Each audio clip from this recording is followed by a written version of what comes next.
1977년도 2월 달입니다.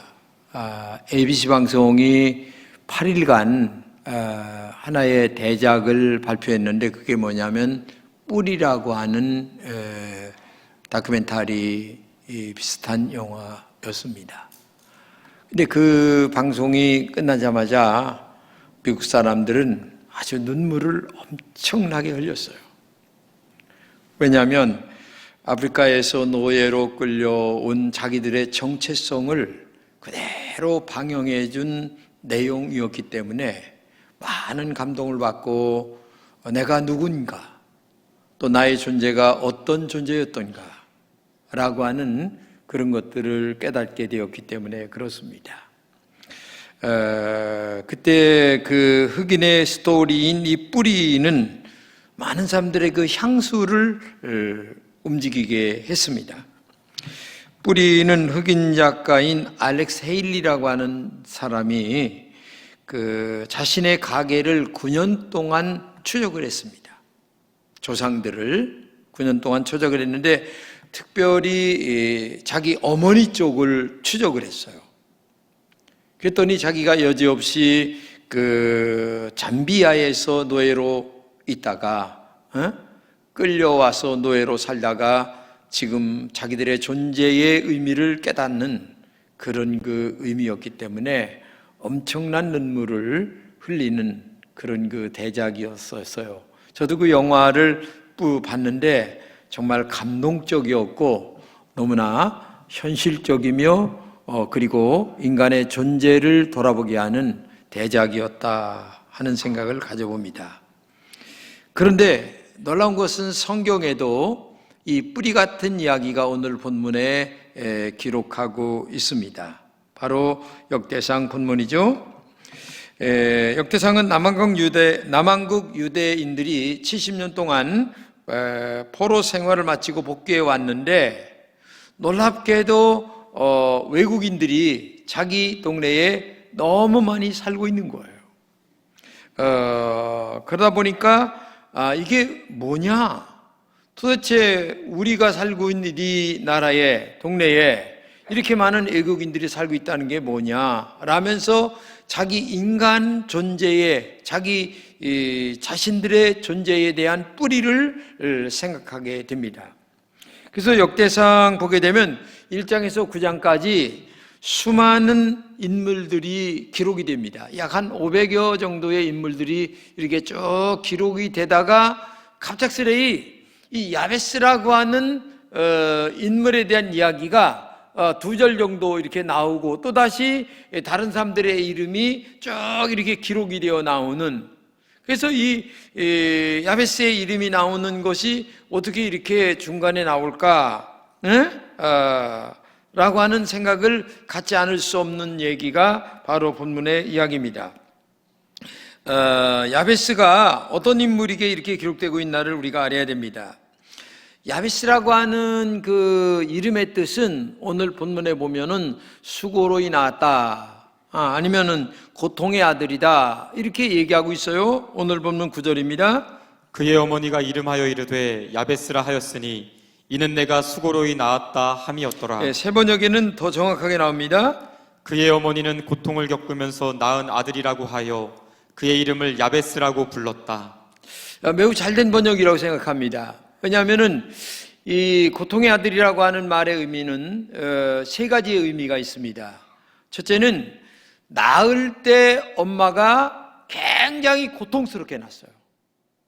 그러니까 그 당시는 뭐 고통이라고 하는 것이 해산의 고통이죠. 그러니까 엄마도 죽을 수도 있고 낳는 아들도 죽을 수도 있고 둘 다 죽을 수도 있고 그런 어려움이 있었고, 또 하나는 뭐냐면은 이 야베스가 유복자예요. 그러니까 임신을 하고 아버지가 죽은 거예요. 그러니까 이 엄마가 얼마나 고통스러웠겠어요. 혼자 이 자식을 낳는 이 심정이. 그리고 또 하나 어려움이 있는데 그때의 환경이 마치 우리나라의 6.25 때와 같은 어려움이 있는 환경이었어요. 그러니까 이게 환경적으로 어려웠고, 그 다음에 유복자로 어려웠고, 그 다음에 낳을 때 너무 힘들게 낳은 거야. 그러니까 이 어머니가 이름을 질 적에 세상에 그 많은 이름 중에 그래, 고통의 아들, 응? 아픔의 아들, 너는 태어나서는 안 될 놈. 아니 그래, 이름을 그렇게 짓습니까? 김진홍 뭐 이렇게라도 줘야 뭐 되는 거 아니겠어요? 하여튼 이 야베스라고 하는 그 환경적 요건과 이름을 지은 내용이 그렇게 어려웠다. 자, 오래전에 야베스만, 그런데 오래전에 야베스만 이렇게 고통스러웠느냐? 아니다. 코로나19 속에 살고 있는 오늘 여러분과 저도 얼마나 많은 고통 속에 있을까? 지금 전례 없는 전염병인 이 오미크론 때문에 정말 여러분과 제가 얼마나 고통. 오늘 지금 보세요. 뭐 반도 못 나왔어요. 지난번에 원래 뭐 반밖에 안 나왔지만 반도 못 나오셨다는 얘기죠. 오늘은. 자, 이렇게 지배를 받고 있는 고통 속에 우리가 살고 있어요. 또 문제는 너무 정부에서 느슨하게 푼다는 겁니다. 그래서 어느 유명한 감염내과 의사는 정부위원회에 들어가 있다가 난 사퇴하겠다. 그래서 이번에 사퇴하신 거 여러분 아시잖아요. 왜냐하면은 이렇게 정책이 있으면 안 되는데 라고 하면서 사퇴를 해버리는 사건이 일어났어요. 왜냐하면 이런 때일수록 오히려 더 잘해야 되는데 어떤 의미인지는 모르겠지만은 그러면서 자기는 사퇴한다고 하면서 사퇴하는 일까지 벌어지는 일이 있다 보니까 이거 뭐 10만이 넘어 15만, 20만, 30만으로 간다고 하는 얘기가 있으니까 이건 너무한 거 아니냐라고 하는 얘기가 지금 있고, 더 나아가 기상변화 같은 경우가 엄청난 재앙입니다. 여러분, 알래스카가 영상 19도로 올라갔어요. 그리고 텍사스가 영하 18도로 내려갔습니다. 그러니까 올라갈 때 올라가는 건 아니겠는데 올라가서는 안 될 때가 올라가고 내려가서는 안 될 때가 내려가고, 이런 어려움의 기상 변화가 또 우리 사회에 있고, 코로나로 말미암아 자영업자가 23만 개나 폐업을 했다. 이런 통계가 지금도 나와 있습니다. 한국교회 보세요. 얼마나 어렵습니까? 우리 총회장께서 목회 서신 발표하기를 교회는 코로나로 얼마나 많은 어려움을 겪고 있는지 모른다.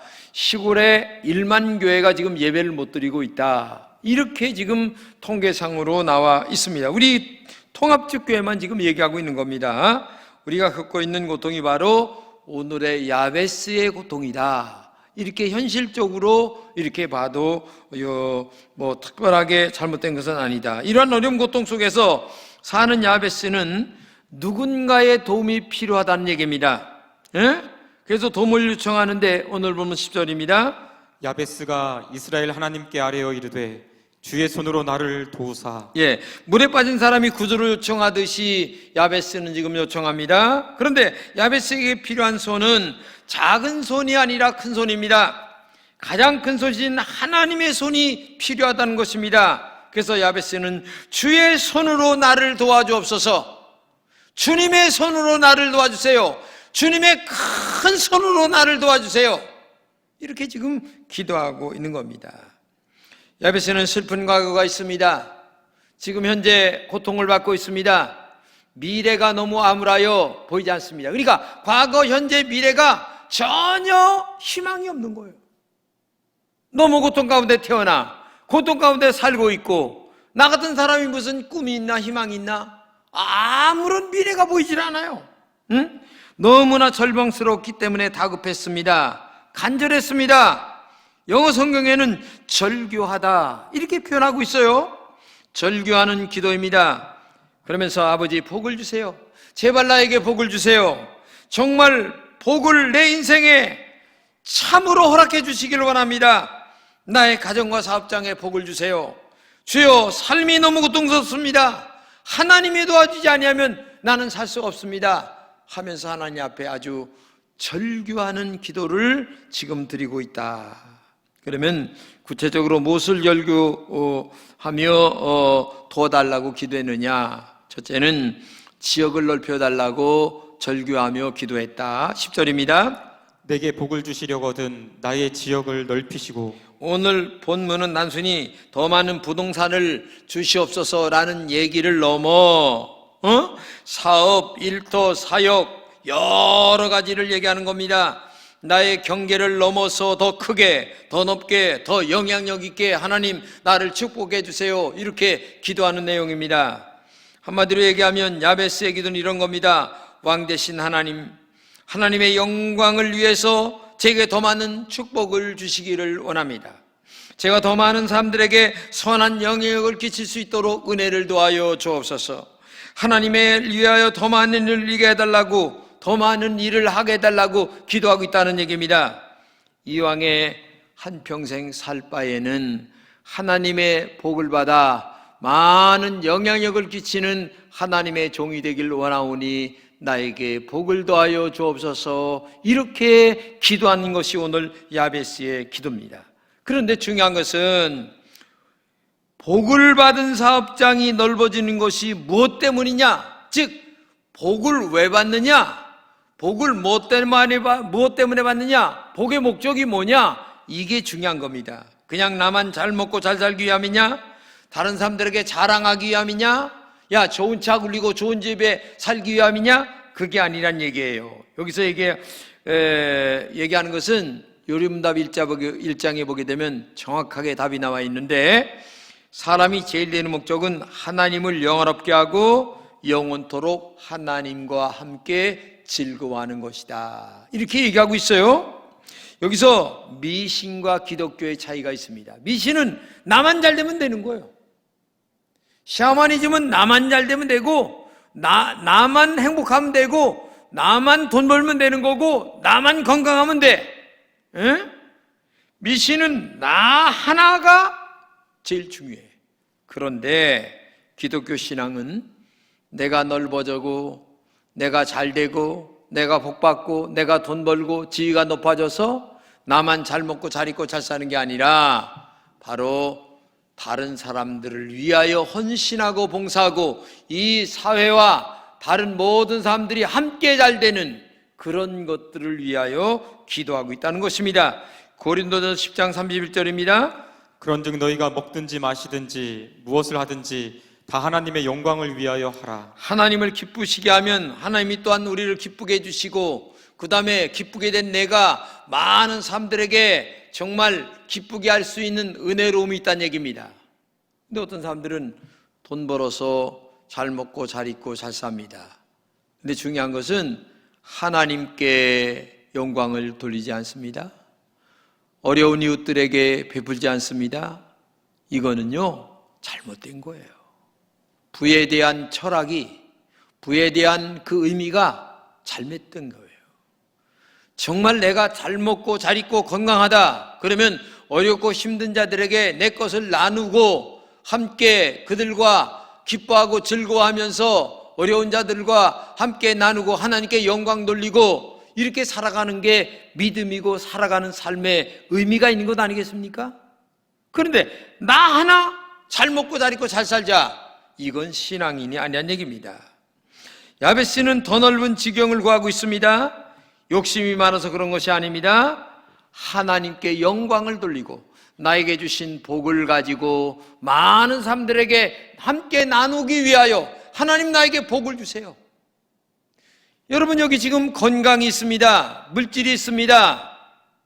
그리고 다른 사람보다 지위가 있습니다. 그러면 내가 정말 나에게 주신 물질이나 지위나 이런 걸 가지고 얼마나 베풀고 살고 있는가 자신을 한번 생각해 보세요. 하나님이 주신 축복보다 내가 더 많이는 못한다 할지라도 이 정도면 내가 나누고 산다라고 할 정도의 그런 마음의 생각을, 그 다음에 삶의 철학을 갖고 살고 있는가? 아니야. 그건 아주 조금 하고 흉내나 내고 그저 나만 잘 먹고 잘 입고 잘 살고 여기에 그치고 마는가? 이 사회가 그렇게 되면 악한 사회가 됩니다. 이 사회가 어려운 사회가 되는 거예요. 사람마다 사는 방법이 다르고 능력도 달라요. 장애자가 있어요. 그러면 장애인들을 위해서 도움을 줄 수 있어야죠. 있는 사람이.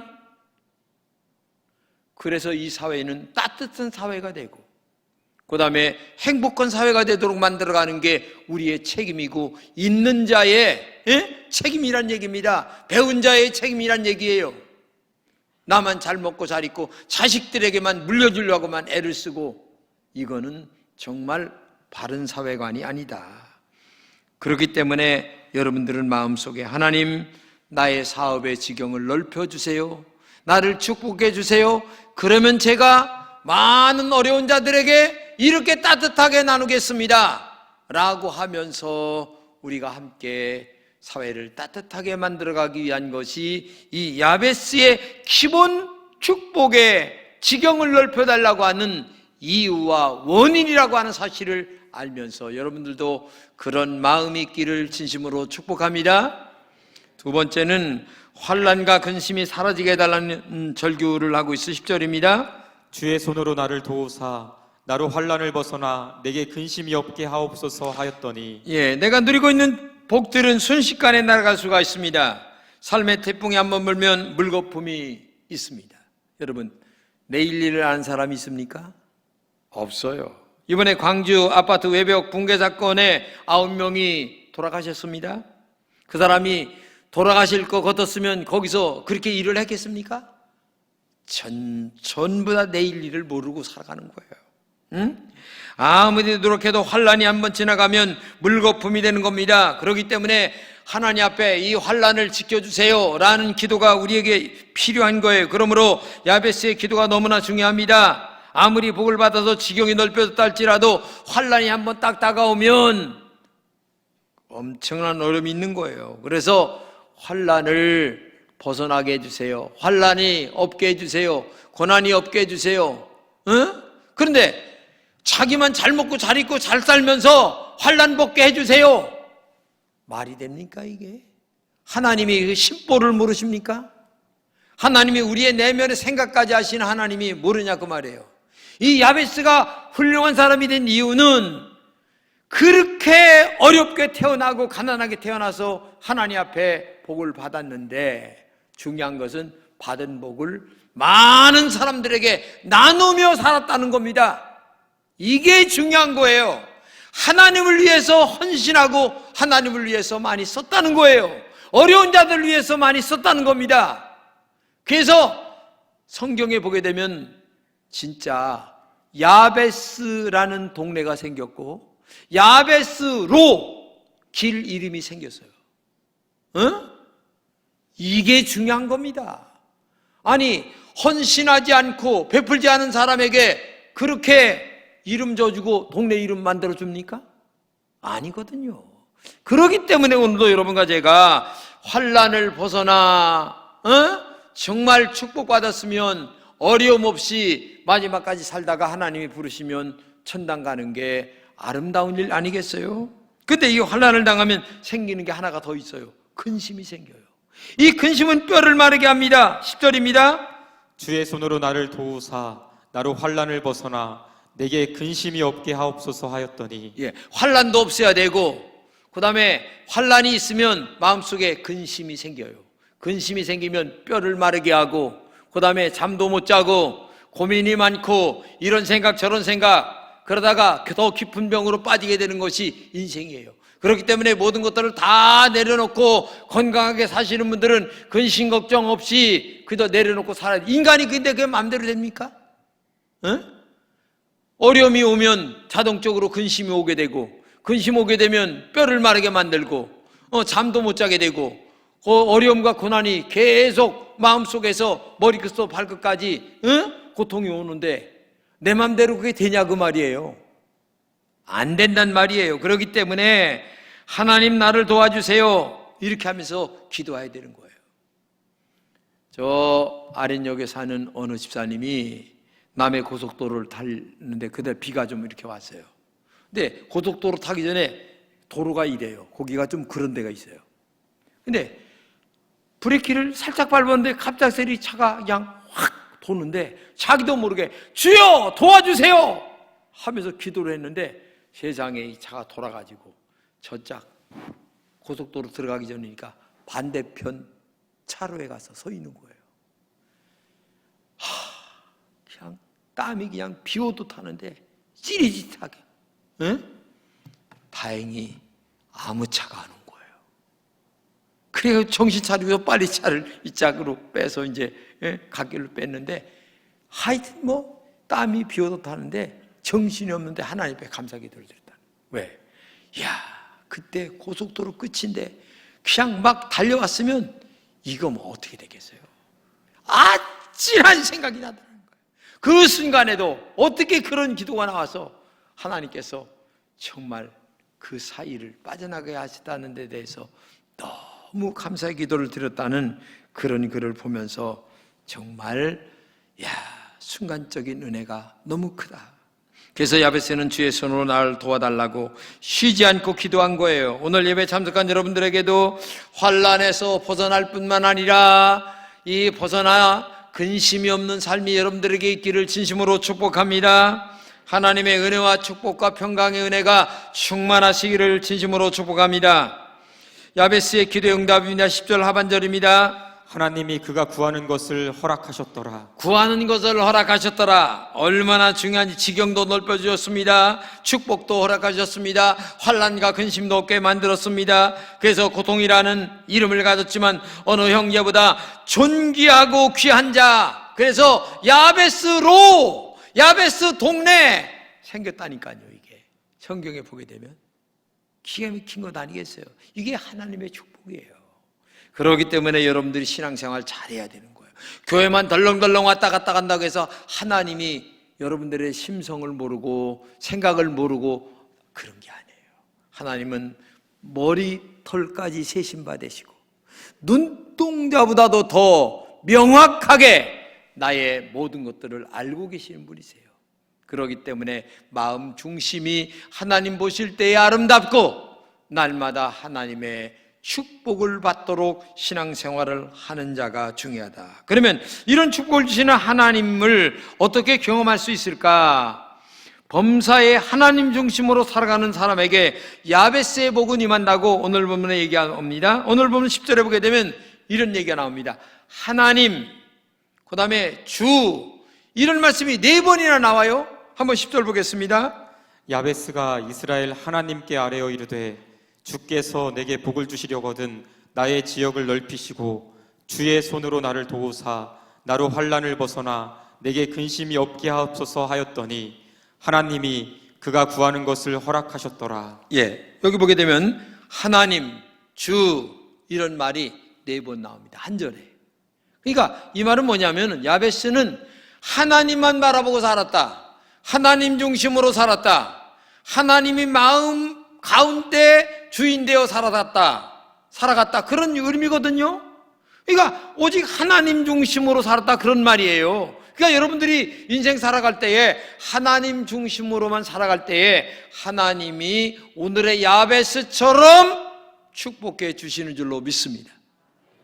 여러분, 차이코프스키의 유명한 발레곡인 백조의 호수를 보게 되면 32번 아주 어여쁜 발레리나가 하얀 백조처럼 32번을 돕니다. 근데 32번을 어떻게 돌겠어요? 힘들죠. 근데 한 가지 방법이 있는데 딱 돌기 시작할 그때에 관중 속에 있는 사람 하나를 딱 정하는 거예요. 우리 장로님이면 장로님 딱 한 사람만 바라보고 32번을 돈다는 거예요. 돌 때마다 32번 돌 때마다.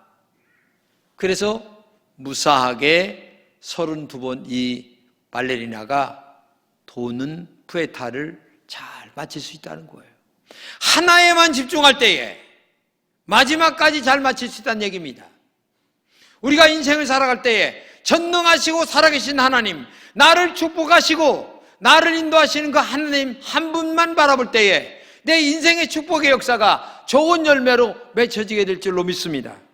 그렇기 때문에 우리가 인생을 살아가는 동안 끊임없이 고통과 시련과 환난이 우리에게 찾아온다 할지라도 넘어지지 않고 일어설 수 있는 비결 자체는 끝까지 하나만 바라보는 것입니다. 어떤 분 전능하시고 살아계신 하나님 그분만, 고통과 환난 때문에 내 인생이 빙빙 돈다 할지라도 살아계시고 전능하신 우리 하나님만 온전히 바라볼 때에 오늘의 야베스처럼 지경을 넓혀주시고 은혜롭게 축복하시고 범사의 환난이 떠나가고 근심이 떠나가게 하시는 하나님의 은혜가 우리 오늘 모인 여러분들에게 충만하시기를 주님의 이름으로 축복합니다.